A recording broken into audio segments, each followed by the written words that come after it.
Hi friends, welcome to Tamil talks. நாம் இன்றைக்கி எதை பற்றி பார்க்க போகிறோன்னா, யாராலையும் கண்டுபிடிக்க முடியாத உலகின் மர்ம மனிதர்களை பற்றி நாம் பார்க்க போகிறோம். நாம் வாழும் இந்த உலகத்தில் பல அதிசயங்களும் மர்மங்களும் நிறைய இருக்குது. இதுவரைக்கும் உலகத்தில் நடந்திருக்கிற பல மர்மங்களுக்கு விடை கண்டுபிடிக்கப்படலை. அது மட்டும் இல்லாமல் சில மனிதர்களை பற்றிய மர்மங்களும் விடை கண்டறியப்படலை. வரலாற்றில் நிறைய பேர் சாதனைகளால் இடம் பிடிச்சிருக்காங்க. ஆனால் சிலர் அவங்கள சுற்றி இருந்த மர்மத்தால் இடம் பிடிச்சிருக்காங்க. இவர்களை மர்ம மனிதர்கள்னு உலகம் சொல்லுது. இந்த பதிவில் உலகத்தோட மர்ம மனிதர்கள் பட்டியலில் யாரெல்லாம் இருக்கிறாங்கன்னு பார்க்கலாம். ஃபஸ்ட்டு நம்ம பார்க்க போகிறது d.b.cooper. 1971 நவம்பர் 24 டான் கூப்பர்னு தன்னை சொல்லிக்கொண்ட ஒரு நபர் போயிங் 727 விமானத்தை கடத்திட்டு தனது பிரீஃப் கேஸில் வெடிகுண்டு இருக்கிறதாகவும் பணயத்தொகையாக $2,00,000 4 பேராஷூட்டுகளும் வேணும்னு கேட்டார். உடனே அரசாங்கமும் அவருடைய கோரிக்கையை நிறைவேற்றுச்சு. அவர் நள்ளிரவில் விமானத்தில் இருந்து பேராஷூட் மூலமாக குதிக்கிறாரு. அதுக்கப்புறம் அவருக்கு என்ன நடந்துச்சு, எங்கே தரையிறங்கினார்னு இதுவரை தெரியல. அவரோட தோற்றம் மற்றும் மறைவு இன்னும் மர்மமாகவே இருக்குது. இந்த பெயர் கூட அவரோட உண்மையான பெயரானு தெரியல. இந்த பெயர் ஊடகங்களால் அவருக்கு வழங்கப்பட்ட பெயர் தான். அடுத்து நாம் பார்க்க போகிறது பாபுஷ்கா லேடி. 1963 அமெரிக்க ஜனாதிபதி ஜான் எஃப் கென்னடி படுகொலை செய்யப்பட்ட நேரத்தில் அடையாளம் தெரியாத பெண் ஒருத்தர் அந்த இடத்துல இருந்திருக்காங்க. தலைக்கவசம் அணிந்த அப்பெண் படுகொலையை அவங்க கேமராவில் படம் எடுத்திருக்காங்க. அப்புறம் கூட்டத்தோடு சேர்ந்து காணாமல் போயிட்டாங்க. FBI கோரிக்கை வச்ச போதும் அந்த பெண் தன்னை வெளிப்படுத்திக்கல. அந்த பெண்ணோட அனைத்து புகைப்படத்திலும் தன் முகத்தை மறைச்சிக்கிட்டு இருந்திருக்காங்க. அந்த பெண் யார், அங்கே என்ன செஞ்சுட்டு இருந்தாங்க, அவர் ஏன் தன் அடையாளத்தை மறைச்சாரு, இதுக்கு இன்னும் விடை தெரியலை. இது நம்ம பார்க்க போகிறது த மேன் ஃப்ரம் டாட். 1954 ஒரு நபர் டோக்கியோ சர்வதேச விமான நிலையத்தில் தரையிறங்குறாரு. அங்கிருந்த பாதுகாப்பு அதிகாரிங்க அவர்கிட்ட சோதனையில் ஈடுபடுறாங்க. அப்போது சந்தேகத்துக்கு விதமான பெயர்களை அவர் சொல்கிறாரு.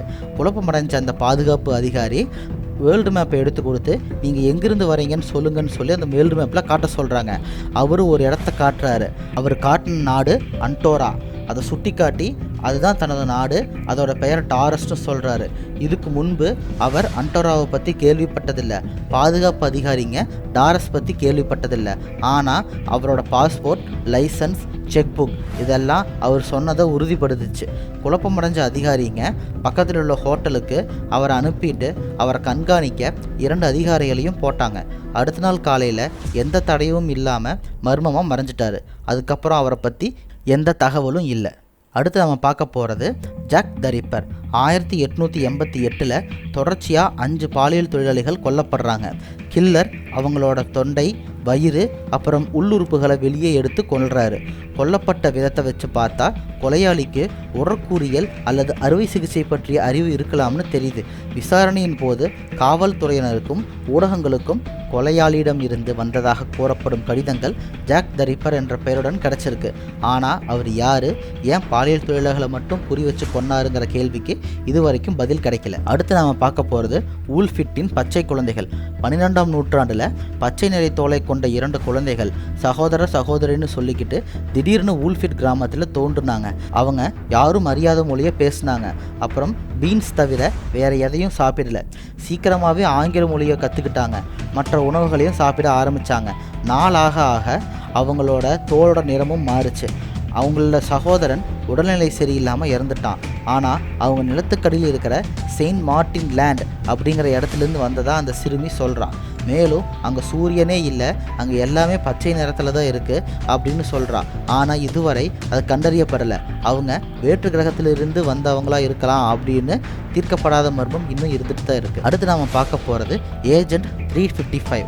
இது அமெரிக்க புரட்சியின் போது ஜார்ஜ் வாஷிங்டனில் ஒரு பெண் உளவாளிக்கு வழங்கப்பட்ட பேர்.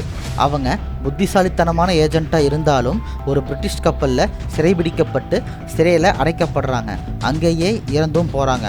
ஆனால் அவரோட உண்மையான அடையாளம் இதுவரை கண்டுபிடிக்கப்படலை. கடைசியாக நம்ம பார்க்க போகிறது பீரங்கி மனிதன். 1989 ஜூலை 5 காலையில் சீன இராணுவம் தியனன் சதுக்க ஆர்ப்பாட்டத்தை அடக்க முற்பட்ட போது ஒரு நபர் அவங்களுக்கு எதிராக ஆர்ப்பாட்டம் செஞ்சுக்கிட்டு பீரங்கி முன்னால் தனியாளாக நிற்கிறாரு.